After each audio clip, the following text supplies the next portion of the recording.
La Terre.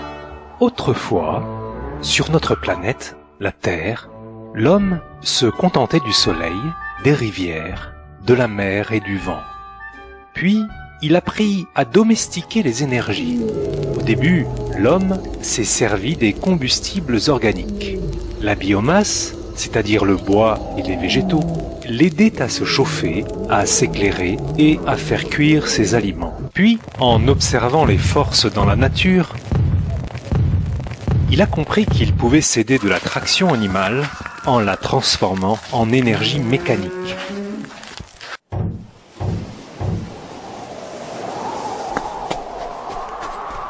Et enfin, grâce à l'observation des effets du vent, l'homme a eu l'idée d'inventer des moulins à vent et des voiliers en transformant l'énergie éolienne en énergie mécanique. Plus tard, il s'est mis à chercher d'autres énergies.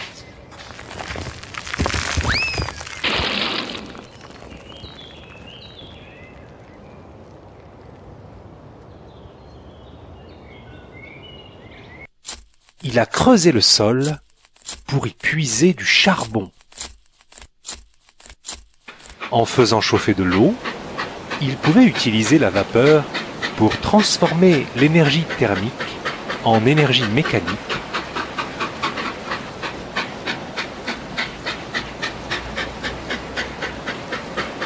et faire avancer des locomotives.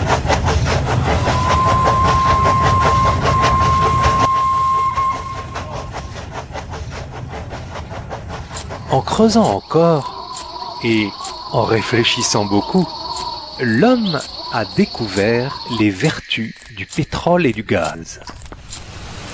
Mais que faire avec ces énergies fossiles?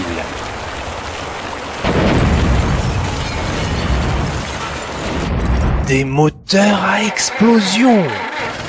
Le pétrole, transformé en essence, pouvait faire avancer des voitures. Et le gaz pouvait remplacer le bois ou le charbon pour chauffer et s'éclairer. Et puis, l'homme, qui aime bien réfléchir, s'est dit « Tiens, autrefois, on utilisait la force de l'eau pour faire tourner des tas de choses. Et si on utilisait cette énergie hydraulique pour faire de l'électricité ?» Mais l'homme qui continuait à creuser découvrit l'énergie nucléaire grâce à un minerai mystérieux, l'uranium.